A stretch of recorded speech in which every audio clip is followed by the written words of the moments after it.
Cine ascultă de lume când alege pentru sine, suspină de prea multe ori inutil, uitând de a lor bine.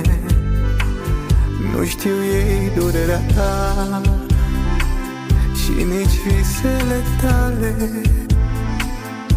Lasă-le să te parte și timpul va ține cu de toate. Ne așteaptă o nouă viață și după o despărțire să fugi după speranță, indiferent ce-o fi.